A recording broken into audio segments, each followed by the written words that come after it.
What's up, baby? This your boy, God. I'm the CEO of Prolongevity Fitness and BloodSweatGod Apparel, baby. Look, the purpose of this video today is to teach you guys how to start off fasting. But before we start learning how to fast, which is very, very, very easy, I need you guys to know how and why I started fasting. And it had nothing to do with building up my mind. It had nothing to do with connecting with God at first. It had nothing to do with teaching my body how to use fat as fuel. I'm going to let you know what it had everything to do with. This is why I tell people to truly, truly, truly listen to your body, pay attention to your body, understand what works for you, what doesn't work for you, understand how your body performs when you do different things. Literally listen to it. Let me repeat, literally listen. Now, this is what happened. Now, me personally, I've always been a guy that never really ate breakfast, right? However, about 8 to 9, 10 years ago, what I started noticing was that whenever I trained without eating, even if I didn't eat for a full day, I started noticing like my energy levels was always through the roof. And I mean, again, initially, I'm going to get to the part about how to start off fasting, but when I first started off fasting, right, and really noticing what it did to me before I learned all these other benefits, what I noticed was my energy levels was always through the roof when I trained with no food in my body, without eating before I train or without eating while I train.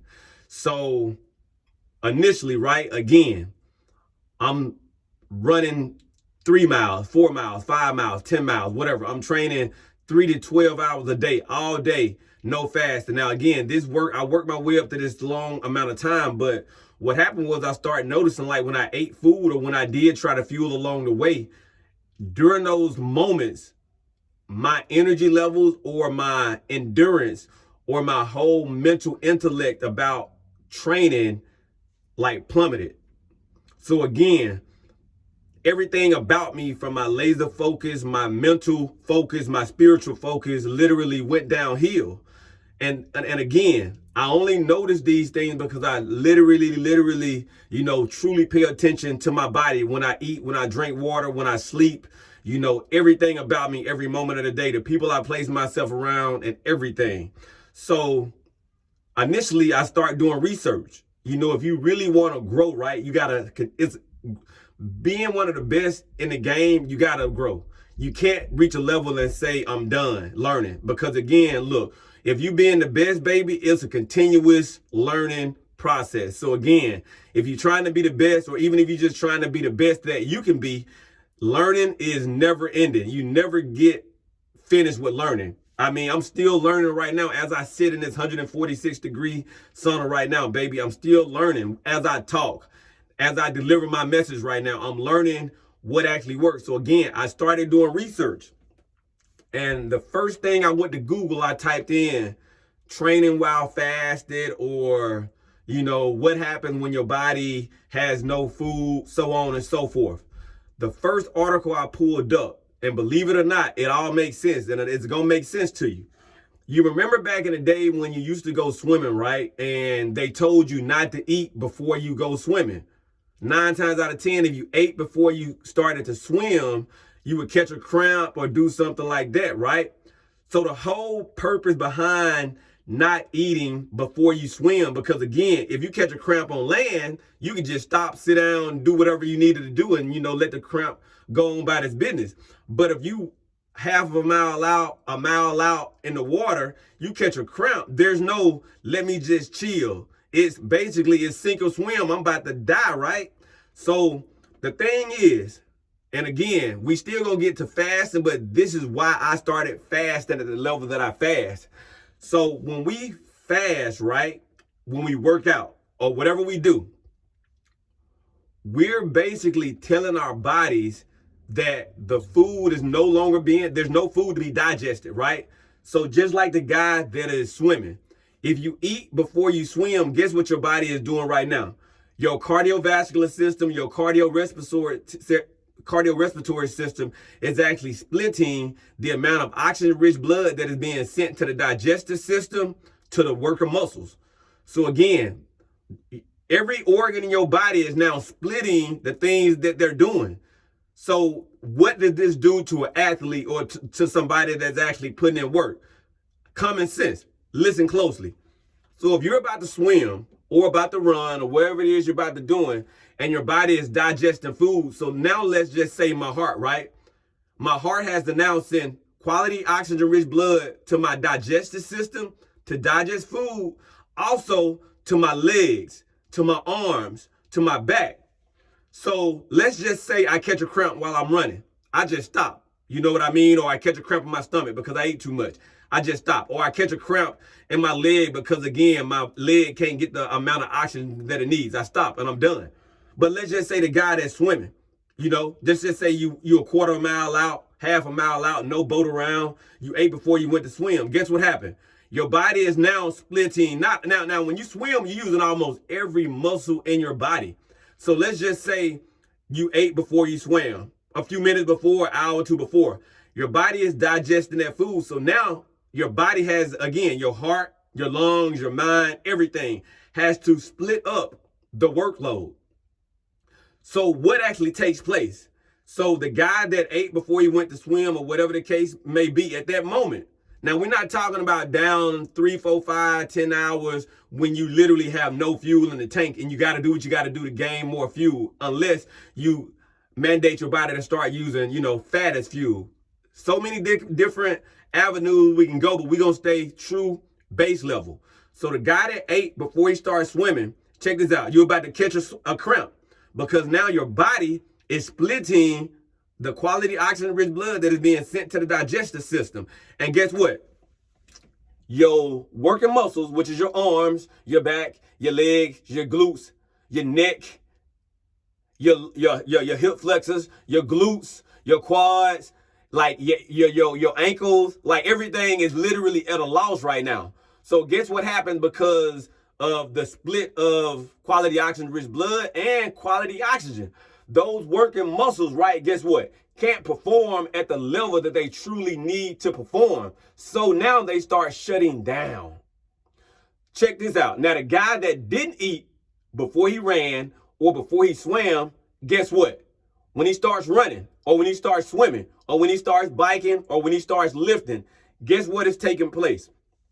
Now, again, we can always twist this and say you need fuel to lift and all of this. Most definitely, we're not talking about that subject. We keeping this real simple, baby.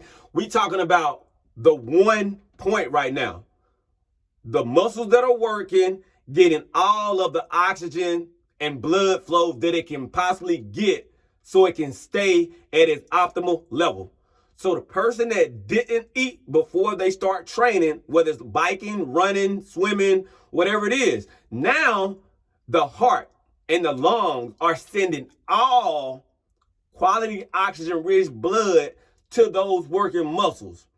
And you wonder why I can train 12 hours without fatiguing on an empty stomach. I just gave you the science behind it.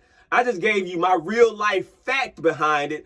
I just gave you real life research information. If you want to go out and research on your own, but this is common knowledge though. This is or should be common knowledge, should I say.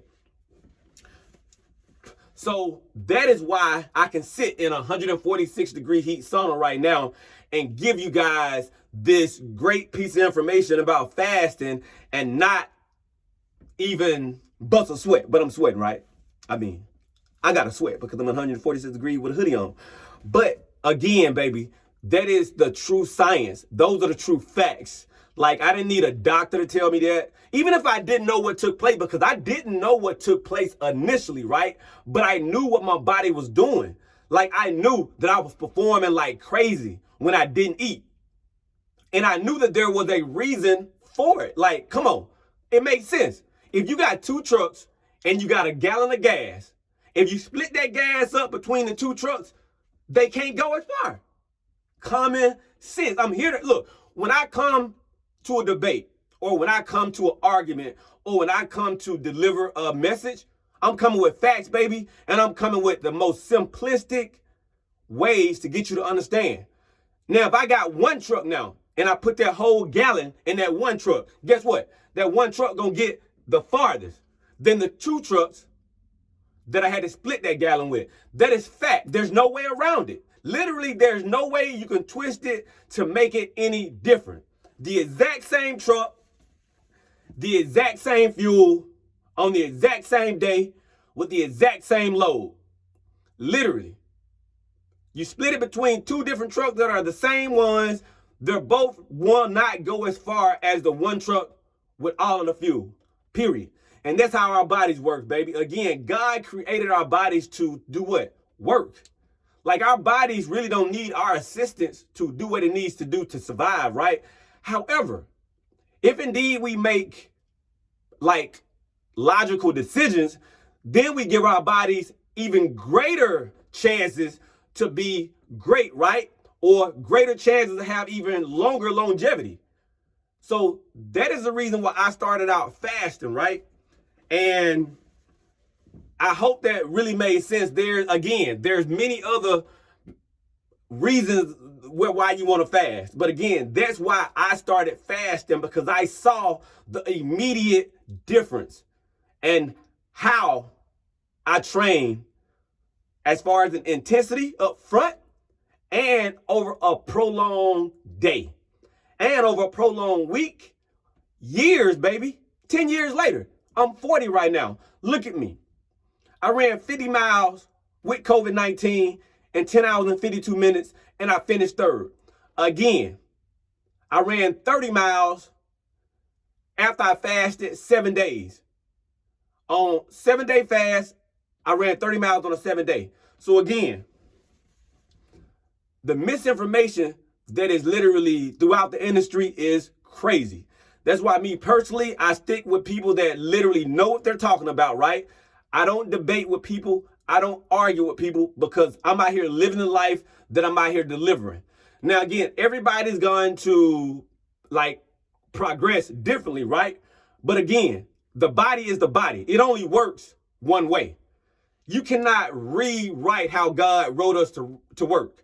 I mean, you can change things up that will help you a little bit more in certain areas, but you can't change what God created. You can't rewrite it, baby.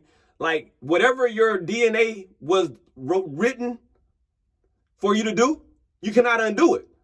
You can get better in certain areas, but you can't undo what God already gave you. And that's literally just factual across the board. With some stuff with fitness, it's just straight basic.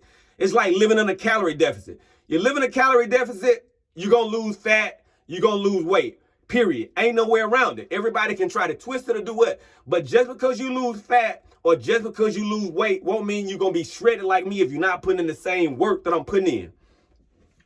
Now, back to the initial point. How do you start off fasting? Starting off fasting is just like starting off if you got a goal to lift 315 pounds. If today is your first day ever, if I'm 20, I've never lifted weights a day in my life, and my goal is to lift 315 in a year or 2. I'm going to say 2 years, because if you never lifted, the odds of you lifting 315 at 140 something is probably impossible. But I'm the type of guy, I'm going to let you know anything is possible as long as you're looking to put in the right amount of work. So let's just say my goal is to lift 315 in 2 years. Never lifted a weight in my life. First, you got to have a plan in the place, right? You got to get your mind in the game. You got to know what it actually takes for you to get to 315. You got to have an actual plan, a training plan in place, right? You got to be set to where if something come up, your discipline got to take over. Because once you start deviating from the plan, guess what? You'll never make that 315. So now you got to be disciplined and you got to be consistent, period. Because every time you deviate, you lose the gains that you actually earn. So now you're actually starting back over.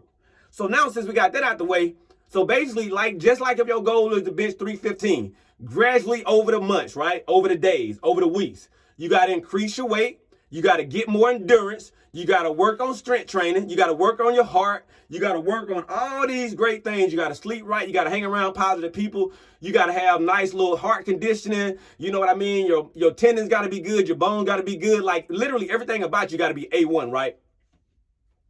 So fasting is the same way, baby. When we fast, right, our digestive system, our liver, All of this is part of the machine that God created us to have control over. So we can't reach in and touch the brain, though. We can't reach in and touch the digestive system. We can't reach in and touch the liver. We can't reach in and touch the lungs. We can't reach in and touch all these other internal organs like the heart and say, look, this is what I need you to do. Pick up the weight and start going. No. But we train that the same way. Now, I need you guys to know, like I stated earlier, me fasting, this has been like a 10-year process. Again, 10-year process, long as I fasted 8 days, no food. So 8 days, no food, I still worked out, did everything. But again, that was 8, 9, 10 years in the making. My goal this year for my birthday is to fast for 14 days. Again, 8, 9, 10 years in the making of me being extremely consistent on a daily basis. Literally every day fasted, at least 6, 8, 10 to 24 hours or more daily. That's how consistent and disciplined and precise that you must be to really get to this level where I am. So again, how do you build up? Simple. Just like you would with bench pressing. Like, just say if today is my first day fasting, I've never fasted a day in my life, don't even really know what fasting is, don't really understand my body. If I normally wake up and eat at 8 o'clock, what I would do, simply put, when I wake up, if I normally ate at 8 and then I started working out, this is what I would do. I would wake up at 8, but I wouldn't eat until 8:30 or 9. So again, simple. 30 minutes to an hour fasted. Because that's going to be different from my body, my mind, and my spirit. For the past, 20 years, I've eaten at 8 o'clock. So by me shifting my body that 30 minutes to an hour, it's going to be crazy. My brain is going to go to shutdown mode. My stomach going to growl. My neurological system is going to be sending all type of signals throughout my body. Like, what are you thinking, bro? Like, what are you thinking? What are you doing? We about to malfunction. So first, that's what I would do, something small. And I would do that about a week or 2 or 3, depending on how fast you progress. And this is why it is so important to truly understand how your body works. Now, once I fast that 30 minutes to an hour, after another 2-3 weeks, I go from an hour to 2 hours. I will go from 2 hours to 3 hours as the weeks start progressing. Once I start getting to 2, 3, 4 hours, now I will slowly start introducing some type of working out. Nothing intense yet. Because here's the thing. What most people don't understand is what most people mess up with working out just all together, they rush it. Like, this took me 10 years. Like, I need you to know this took me 10 years. So I've been patient for 10 years to make it to this level to where I can fast 8 days and work out at a high level and still not fatigue and have energy all through my 8 days of fasting. And I made it to where it's not even really something where I'm suffering. That's why I went from 8 days, and for my birthday goal, I skipped 9, 10, 11, 12, 13, and I'm doing 14. Because when you are extremely consistent, right? That's when your progressions, like Kobe Bryant said, may he rest in peace, become quantum leaps. That's when you just start skipping levels. That's how you truly start beating every game that is placed in front of you, baby, when you become that consistent. So again, it's all about starting small and building. Not in a week, not in a month, not in a year. I'm fasting 8 days, no food, working out at a high level. This has been 8 to 10 years. So don't think for one moment that this has been an easy journey for me. No, this has been extremely hard, extremely difficult. There's been many occasions where I felt like I was going to die. But again, it goes back to when God created us, he created our bodies to save us at all costs, even if we don't know what we're doing. So in the end, this is your boy Line of God, baby. I gave you why I started fasting, and I gave you how I would start fasting at extreme small levels and allow your mind, body, and spirit to progressively adapt to the new tolerances that it will face over time. Because at that point, it's no longer suffering. At this point, you're enjoying it because you've done it in a moderate, progressive state. Again, this is your boy, God. I'm the CEO of BloodSweatGod Apparel and Prolongevity Fitness, baby. And I pray that everybody learns something today at a high level, at a mid level, and at a low level. Look, I'm only here to help, baby. So if you got any questions, feel free to inbox me, email me, call me. If you see me in person, chat with me, baby. And I'm out.